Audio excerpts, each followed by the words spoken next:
तो NA-247 पर MQM का जो मरकजी इलेक्शन ऑफिस है उस पर इस वक्त हम यहाँ मौजूद हैं और ख्वाजा इजहार यहाँ से MQM के उम्मीदवार हैं NA-247 के। इसके अलावा PS-122 और PS-124 के 2 MPs जो इस वक्त कैंडिडेट्स हैं MPA-शिप के, वो अंदर मौजूद हैं। ज़रा उनके पास चलते हैं और देखते हैं कि रेहान अकरम साहब और अब्दुल बासित साहब किस तरह से तैयारियाँ कर रहे हैं और कितनी गहमा गहमी MQM के इस इलेक्शन ऑफिस पर है। आइए अंदर चलते हैं। तो जनाब इस वक्त हम यहाँ NA-247 के मरकज़ी इलेक्शन ऑफिस में MQM के मौजूद हैं। ख्वाजा इजहार साहब तो यहाँ मौजूद नहीं है, लेकिन यहाँ रेहान अकरम साहब मौजूद हैं, अब्दुल बासित साहब भी यहाँ मौजूद हैं। तो ज़रा जानते हैं कि MQM पाकिस्तान क्या किस तब्दील होती हुई सोच के साथ इस इलेक्शन में जा रही है और जो इस इलाके की महरूमियाँ हैं और जो यहाँ के इशूज़ हैं, जो मसाइल हैं बुनियादी आवाम के, उनका क्या हल MQM के पास इस बार मौजूद है। अब्दुल बासित साहब, 8 फरवरी को क्या उम्मीदें हैं? हम तैयारी तो देख रहे हैं, बड़ा ज़बरदस्त इलेक्शन ऑफिस आपने बनाया हुआ है और लोग भी काफ़ी बड़ी तादाद में यहाँ हैं। 8 को क्या होने जा रहा है? 8 को इंशाल्लाह हमारी जीत होगी और 9 को भी इंशाल्लाह मिठाइयाँ बटेंगी, ये तो कंफर्म है। बहुत अच्छा रिस्पांस मिल रहा है आवाम से, ख़ास तौर पे जो मोहब्बत मिल रही है। वो यही बोल रहे थे कि आप लोग थे कहाँ अभी तक, और इंशाल्लाह ताला नियत ये है इस दफ़ा कि 5 साल इनके साथ मिल के काम करना है, एक हो के काम करना है, और तभी कराची के मसाइल और कराची आगे बढ़ पाएगा, डेवलपमेंट हो सकेंगी और कराची के इशूज़ सॉल्व हो सकेंगे।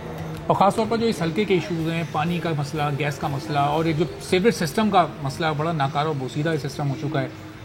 कुछ इलाकों में हमने देखा कि सड़कें भी टूटी फूटी हैं। तो अगर माजी की तरह आप लोगों के पास इख्तियारात नहीं हुए तो फिर किस तरह से इस मामले को लेकर आगे जाएं? देखें, जहाँ मैं गया हूँ, जो मेरे हल्के 124 के पड़ रहे हैं, जिस सेक्टर्स में गया हूँ, कोई ऐसा रोड नहीं था जो बना हुआ था।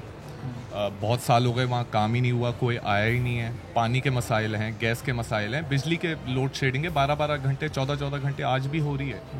और अब इसको जो हम कर रहे हैं, हमारे मैनिफेस्टो में NFC अवार्ड और इसकी जो जंग हम लड़ने जा रहे हैं वो इसीलिए जा रहे हैं ताकि इख्तियारात मिले नीचे लेवल तक और इस नीचे लेवल को हम यूटिलाइज़ कर सकें, अवामी मसाइल हल कर सकें। अवाम के मसाइल के लिए वो वोट डालते हैं और हमारा फिर हक बनता है कि उनके मसाइल को हल करा जाए। तो इंशाल्लाह ताला ये 5 साल आने वाले बड़े इंपॉर्टेंट होंगे और कराची में आप देखेंगे कि डेवलपमेंट भी होगी और बेहतरी आएगी।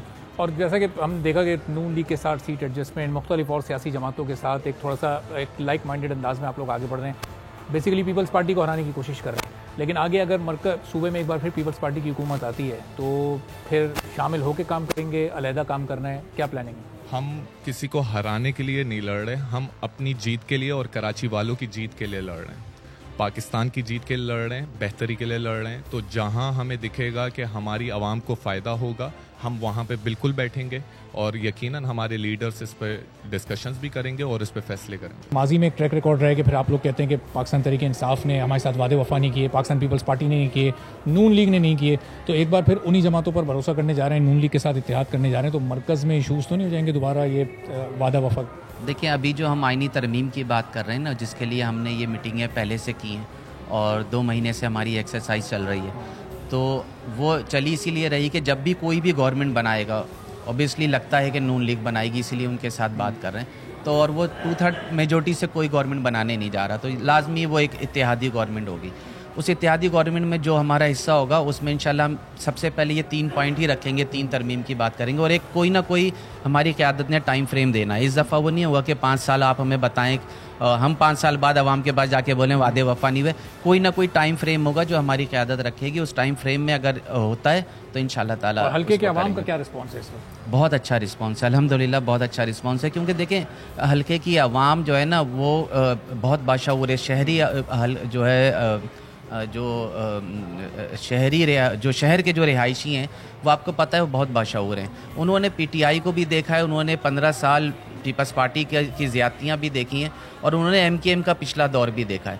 तो उन्हें पता है कि जो डिलीवर कर सकता है वो कौन है, तो उन्हें पता है कि पहले भी डिलीवर MKM ने किया है और इंशाल्लाह इस दफ़ा भी हम ही करेंगे। और MKM का फिर मुकाबला इस हल्के में किससे है? ज़ाहिर है कि आप एक बड़े स्टेक होल्डर के तौर पर यहाँ पर मौजूद हैं, लेकिन होता है ना कि एक रवायती हरीफ कोई, या जमात इस्लामी को थोड़ा ख़तरा महसूस कर रहे हैं उससे, या पीपल्स पार्टी इस वक्त थोड़ा सा अपनी कैंपेन ज़बरदस्त अंदाज में कर रही है?